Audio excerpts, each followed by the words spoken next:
what do we do about myth? And why do we need myth? Why do we need mythos, the Greek word, instead of just logos, logic, definite scientific knowledge? Why do we need these fake fairies and elves, myths? Because I'm arguing that we do need them. And so, a human being isn't just a knowing being, a cognitive machine, a computation machine like a computer. We're proceeding in the world, we're moving ahead, we desire things. When the ancient cave dwellers, our ancestors, I was at a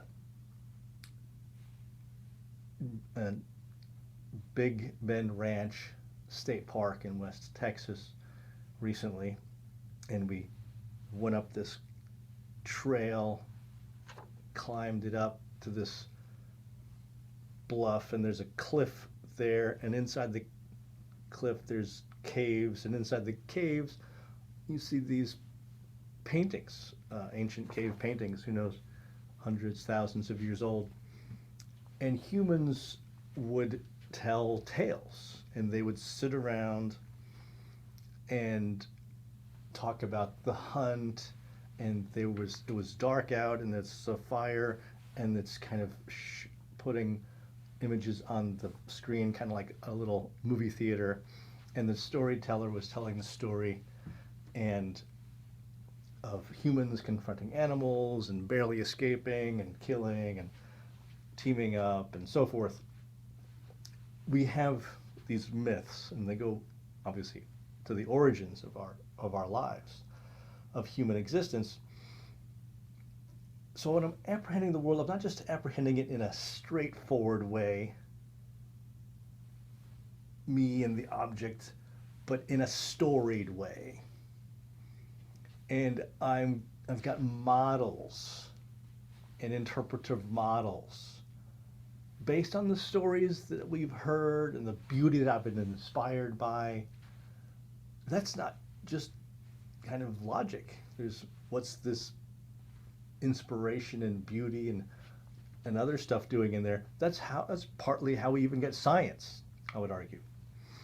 John Vervaeke, who I've talked a lot about, this psychologist and cognitive scientist, talks about relevance realization and how we need to zero in on the relevant information, because I've got a wealth of pixels and data and information coming at me. Even at one moment, there's really an infinite number, but then you multiply it over time, then it's like really infinite. How do I choose what to focus on and what to block out? Because I'm blocking out really over 90% of it in order to even understand what's going on. And so a crucial part of understanding the world is blocking out stuff. And that's done partly through the stories and myths that have been imbibed into my consciousness and now allow me to make sense of the world. And then I've even got long-term memory, which goes back last week and last year and 20 and 40 years ago. And even that, like, so how do I choose among all that? I mean, anyway, the point is it's just like an infinite amount of data out there. And I don't just sit and calculate. It happens like that. It happens instantaneously, seamlessly, instinctively, with my affect, with my emotions, with my gut feeling, which, this guy Kahneman wrote a book called Thinking Fast and Slow, and I'm not really well versed on it, but the concept itself is about how part of our thinking is the slow, calculated thinking, and part of our thinking is like it's instantaneous. It's like fast, and he makes the argument somewhere that there's a wealth of information and wisdom embedded in that moment of insight. Now, obviously, you can make mistakes. That's why you have time and you can think about things. But think about like your first impressions and how important they are. And there's this affect-laden connection to the world, doing relevance realization with inspiring stories in the background of my consciousness, so that when the crisis happens, it's ready at hand. And I'm a soldier marching into war, let's say with the ancient Greeks.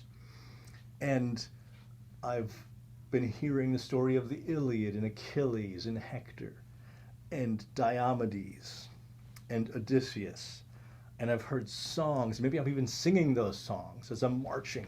And I'm singing those, I don't know any Greek fighting songs, but anyway, I remember marching, and what was the march? I don't know what I've been told. I don't know. Na, na, na, na, na, na. I sound off 1, 2. Anyway, so those kinds of songs. And what happens? I gain courage. I am more ready, and I'll do better in that battle. And that's part of knowledge too. Or I'm courting a lover, and I've got Romeo and Juliet, or the Iliad, or the Odyssey with their love stories, or in the Lord of the Rings, Aragorn and Arwen, or Faramir and Eowyn, which actually, it's like, to me, that's like a really good love story, the Faramir story. And that, at the moment of crisis, like, okay, I'm courting a lover, I click into how do I do my relevance realization, what do I say, how do I move, and so forth. And so the most powerful works of art, stories, paintings, songs, have deeply formed my character so that I can live fully. And there's no single route, and there's kind of an infinite number of routes. Well, are there an infinite number of routes? Really, there's a limited number of routes, really. It is true that, yeah, everyone's different, but part of us are really all the same, actually. In so far as there's these archetypal stories, there's these patterns of behavior, there's the hero's journey, there's the mother, there's the trickster. Like these stories, there's the flood story, they happen over and over and over again in all these different stories all over the world. They're cross-cultural. Joseph Campbell has that book, The Hero of a Thousand Faces. Like it's this hero in all these different countries, all these different languages have their stories of the hero.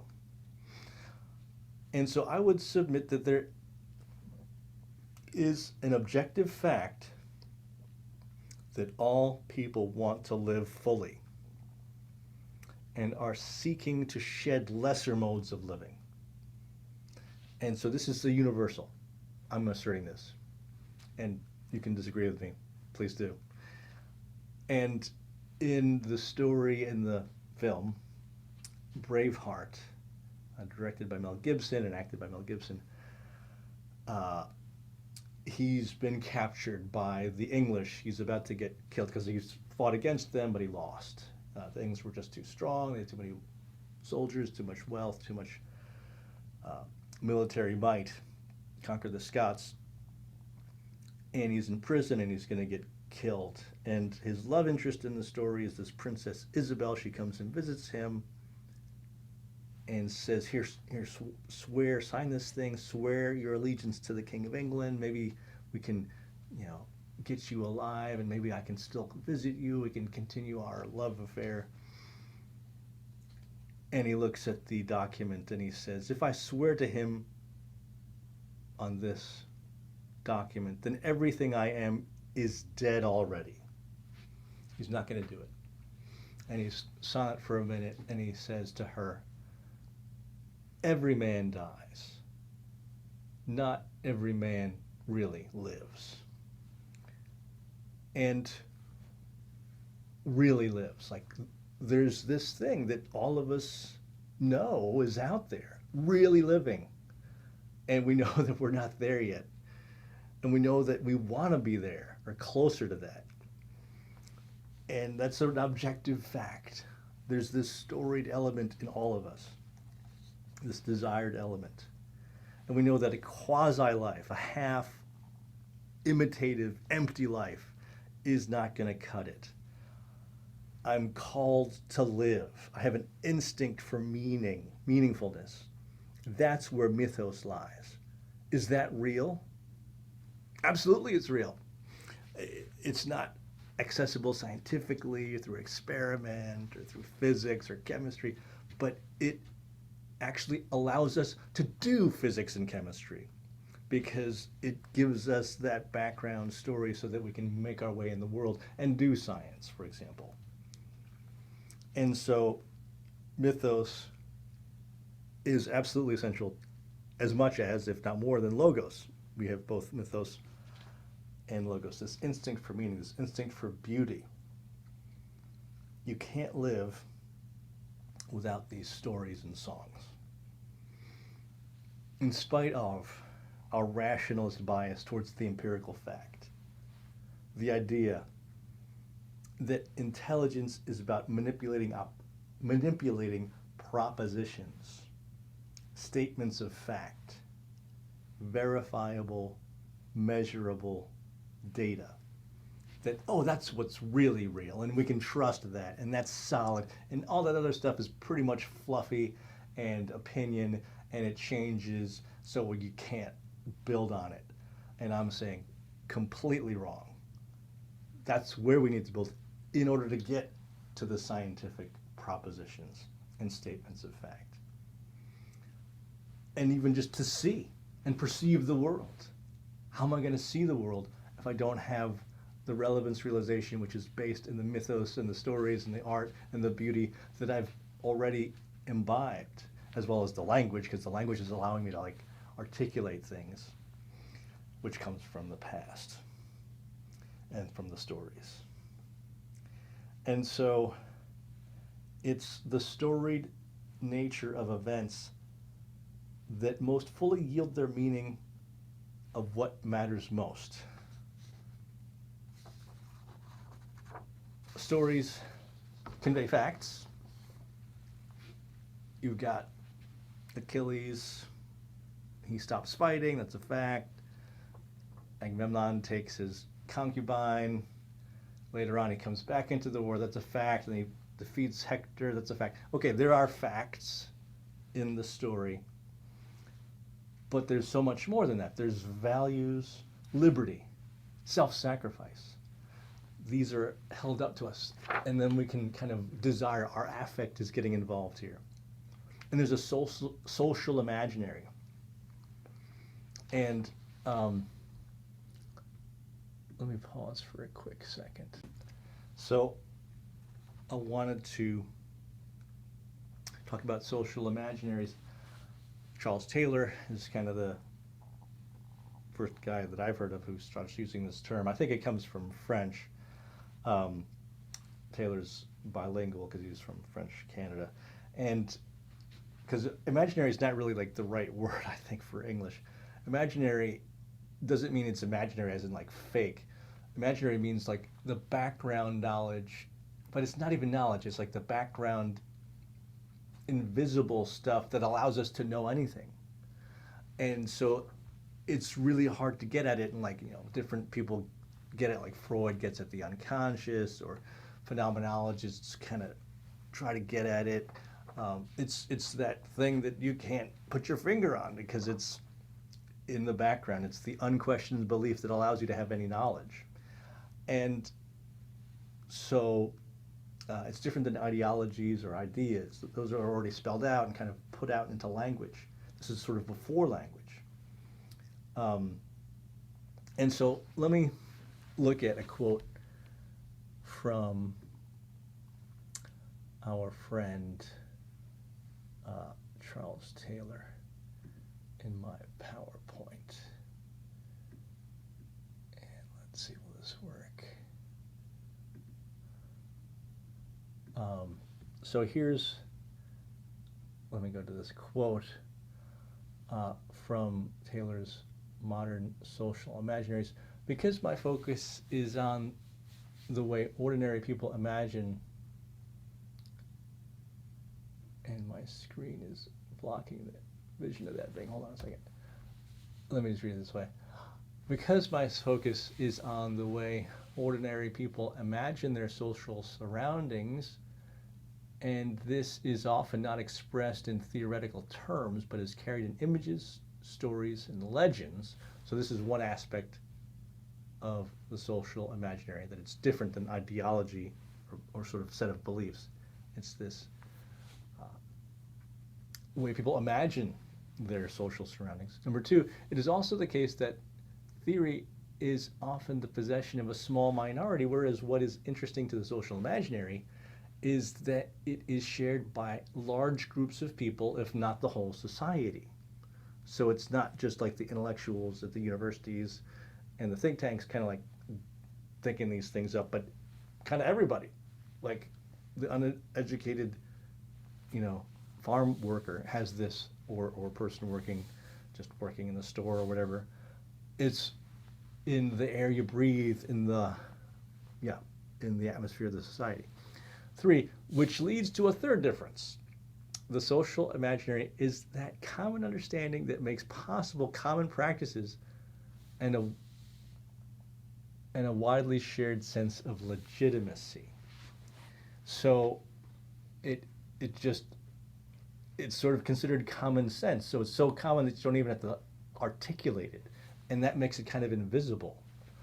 And like even like critical thinkers, like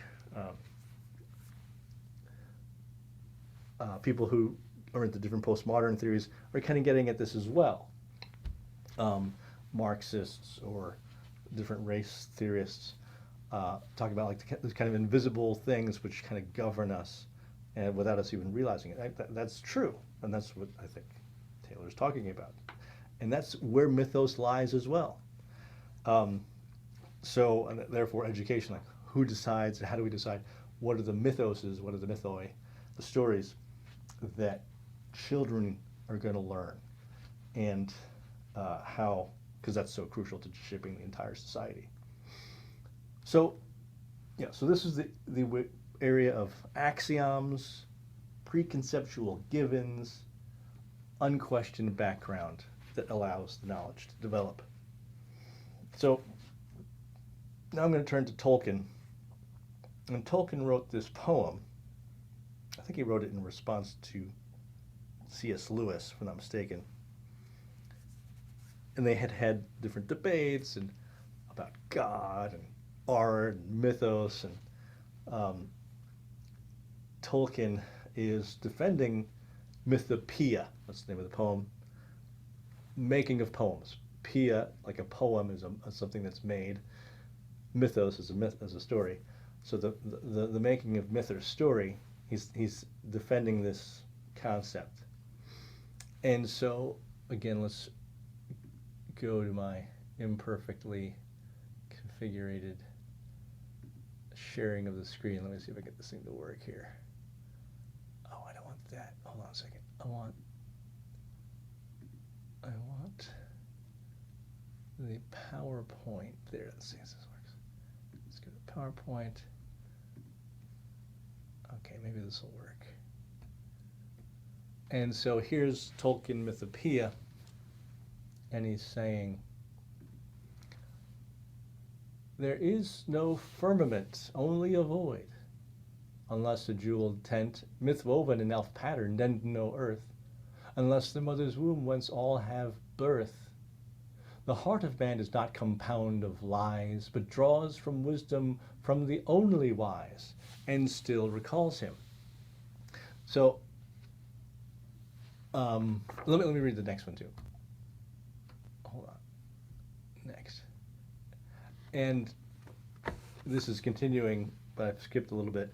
Yet is not dethroned, and keeps the rags of lordship once he owned, his world dominion by creative act, not his to worship the great artifact, man, sub-creator, the refracted light, through whom is splintered from a single white too many hues and endlessly combined in living shapes that move from mind to mind. And this is a really complex statement by Tolkien. So let me walk through it slowly. There is no firmament, only a void. And so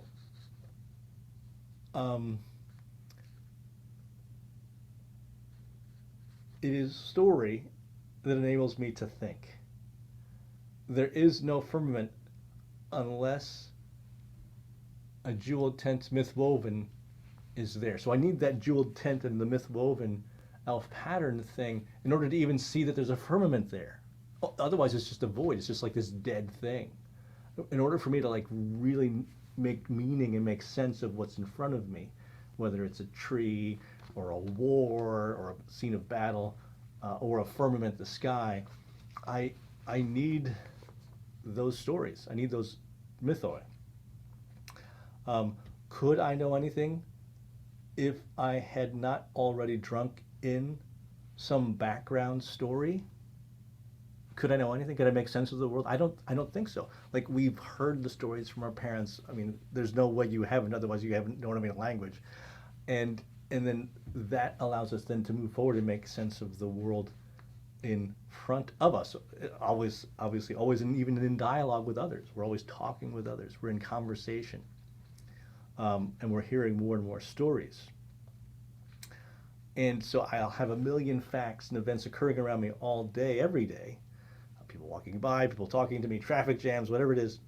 And I get home to my family and they say, well, what happened today? And I don't say like every single thing that happened. It would take an infinite amount of time for one thing.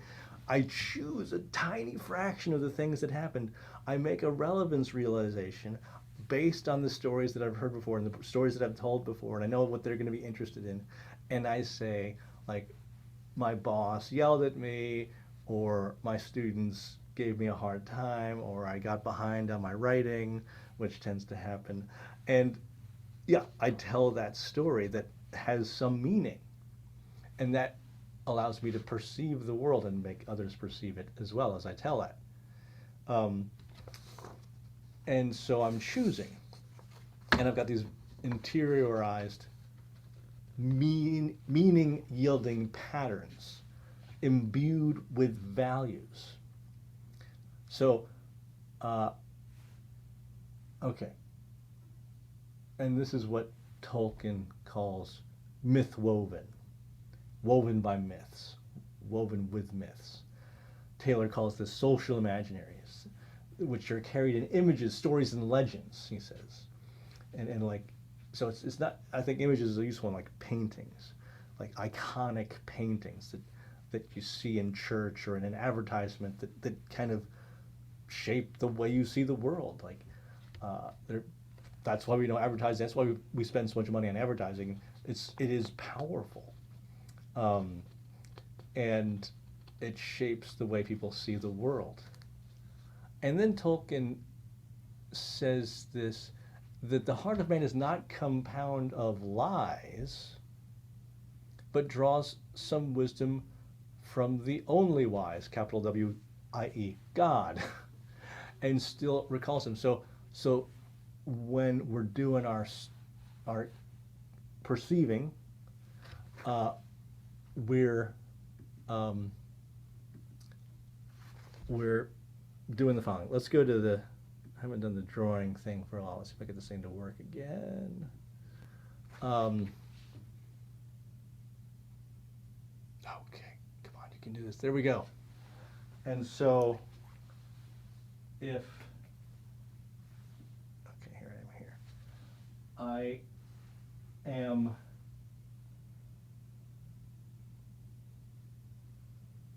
here, and I'm perceiving the world.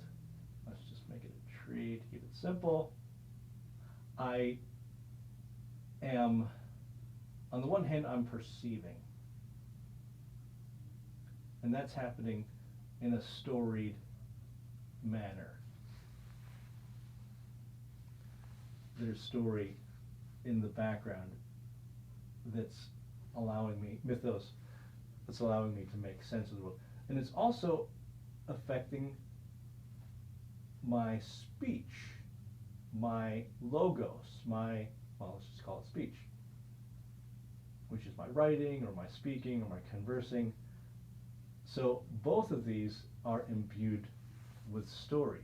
And that's also like when I'm an artist. And so for Tolkien, this is all related to God. And when God is making the world, he creates. And the human is doing what? They're sub-creating. So I'm like a subcontractor for God. And so I'm helping the world come into being. Is that what it is? Obviously the world's already there, and this is a very complicated thing, and I'll get into this maybe a little bit later. What does it mean to exist? That's a big question. And what's the relationship between being, existence, and story? Well, I think there is a big, important relation. So let's come back to that in a minute.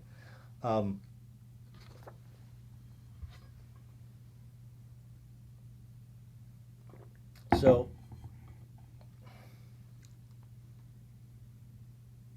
this is allowing me to see the world, perceive the world, tell the story of the world to others as well, derive meaning. And that's important because if I don't derive meaning, then I'm stuck in a nihilism or nihilism, a nothingism, in which the world is this dead letter. It doesn't tell me anything. So Nietzsche wrestles with this as well when he said God is dead, and like now I don't even know which direction is up, and I don't know what values. There are no values. I've got to make the values, says Nietzsche. And that's a crisis, and that's in a way that's part of what I think our culture is going through, this meaning crisis. And for Nietzsche, it's the human person who's imposing the meaning on it, like fake meaning, telling this myth in the like lying sense. And gosh, there's a lot to be said about that, but let me keep going. Because there's some truth in Nietzsche where it is true, okay, I'm putting this stamp of meaning onto this partly unorganized, chaotic material coming towards me. But it's both, that there is a meaning already latent there that I activate by my cognizing of it, by my engagement with it, with both my intellect and my will and my desire for beauty and desire for meaning. All those things are implicated in how that thing makes itself manifest to me. And so,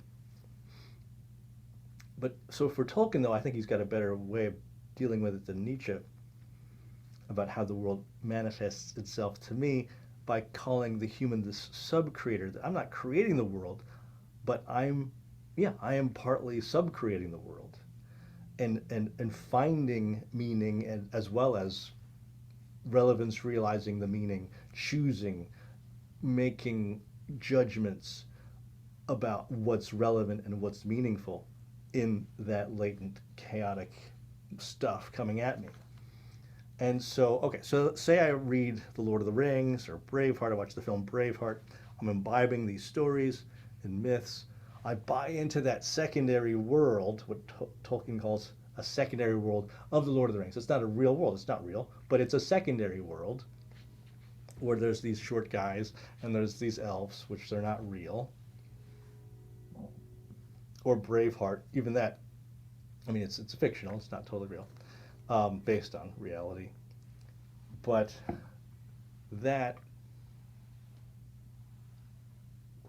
has enough reality for me to be lost in that world and moved by Frodo's suffering and moved by Wallace's suffering.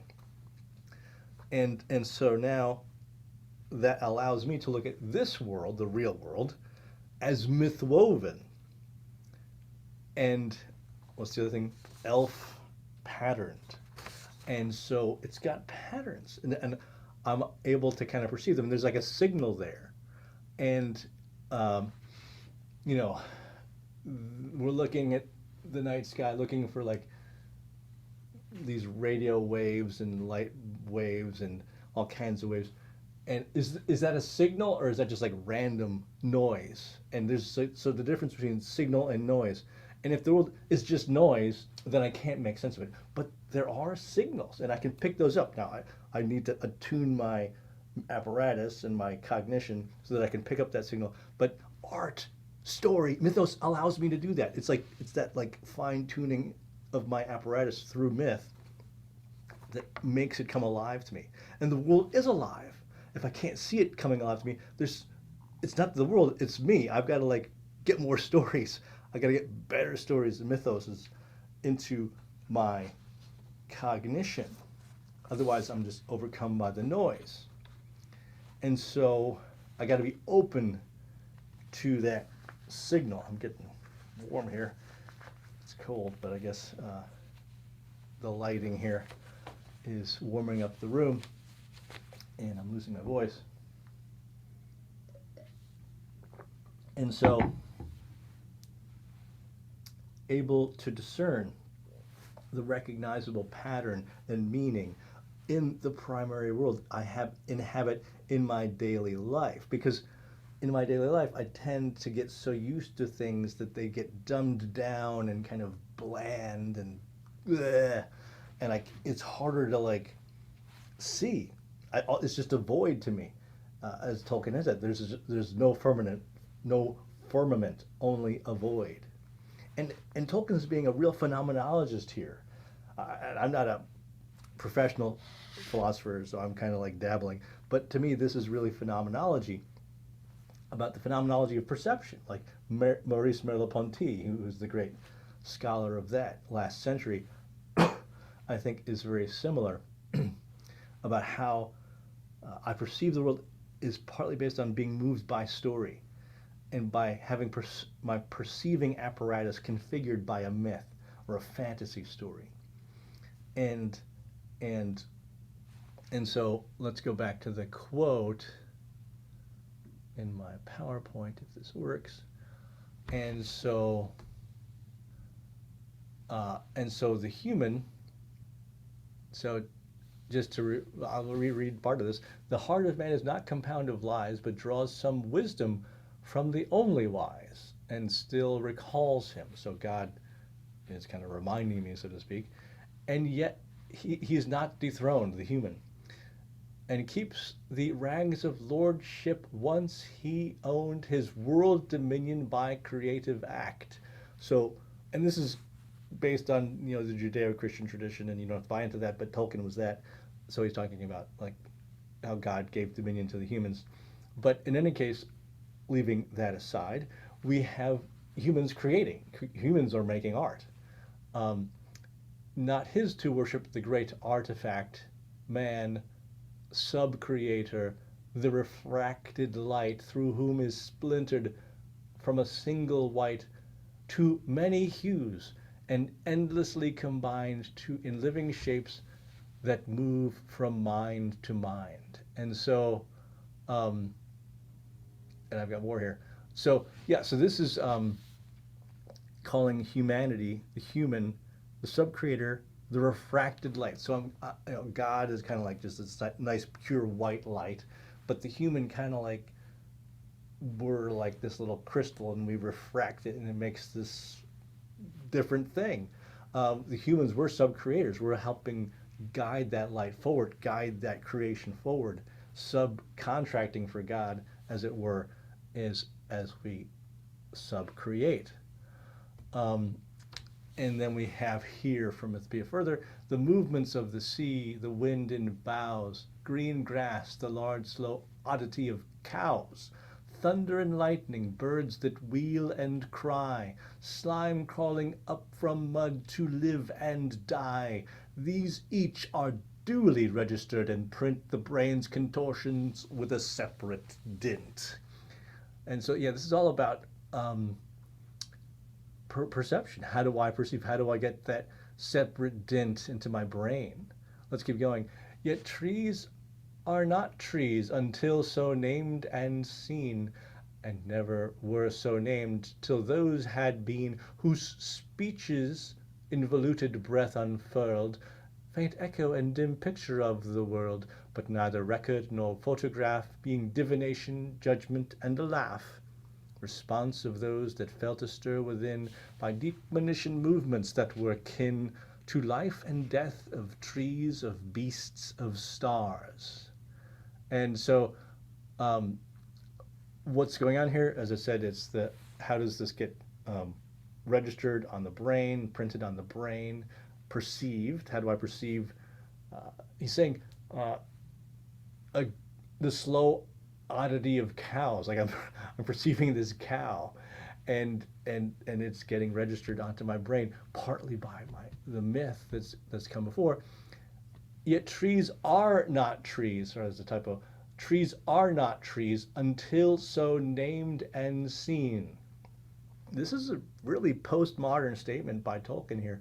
There's nothing there, he's sort of saying. There's no tree there until named and seen. What does he mean by this? And I guess this is what I'm talking about, that this is a phenomenology of how the object manifests itself to me. It's not just a simple like mind and object and I grasp it. No, it's I'm intentionally relevance realizing my way towards the thing, choosing, focusing, fine-tuning based on the mythos that I've imbibed before so that I can see that as a tree and name it tree. And it was never so named till those had been whose speeches involuted breath unfurled, faint echo and dim picture of the world, and so forth. Response. So this is partly a response by the human of those that felt a stir within by deep monition movements that were kin to life and death of trees, of beasts and stars. And okay, a lot of stuff there. But I think that's it. This is a phenomenology of perception, of how I perceive the slow-moving cow, or the firmament, or the tree. And so, is this postmodern? You could compare it to that in that sense. I mean, he's rejecting this kind of simple dualism of like there's mental stuff and there's physical stuff, and then they just touch. Well, how do they touch? They're always touching. There is no mind-body problem. That's the phenomenologist. That's the genius of phenomenology. Like all these philosophers, starting with Descartes, couldn't figure out how does mental material consciousness connect to the material reality. And Descartes himself said, "Oh, there's this pineal gland. That must be where the soul, the immaterial part of the human, touches the material part of the human." I'm sorry, that doesn't work, Descartes. It's always everywhere in every part of me. I'm both immaterial, I'm both conscious and material, physical. And so it's not about the question, like, if a tree falls in the woods and no one is there to hear it, does it make a sound? And the short answer is yes. I mean, in so far as there's sound waves propagated through the air, but in a sense, it's not a sound until a human consciousness says that's a sound. I mean, that's because there's an infinite amount of stuff happening in the universe, and it also happens to be a scale-based thing. So if I was like the size of a galaxy, would that be a sound? Or if I was the size of a gnat, maybe it wouldn't be a sound. To be, this is okay, I'm going to get into being here and existence, which I'm delving beyond my depth, but here goes nothing. What was there before the perceiver. And maybe I can go back to the drawing board. I think that might help. Let's draw a little bit here.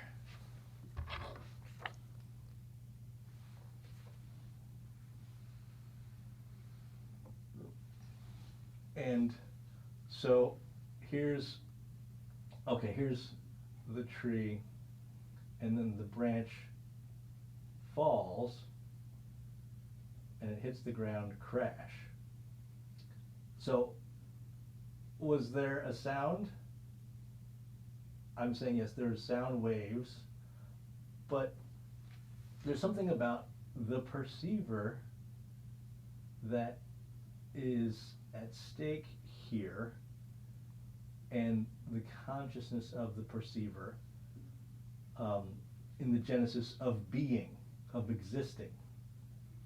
Because this is a word, being, existing. If all people died, let's say, would things exist? Yes, of course. I mean, they don't need us to exist in this simple sense, but in a more complicated sense of like being, as in like put down into the words of language of humans, the word being.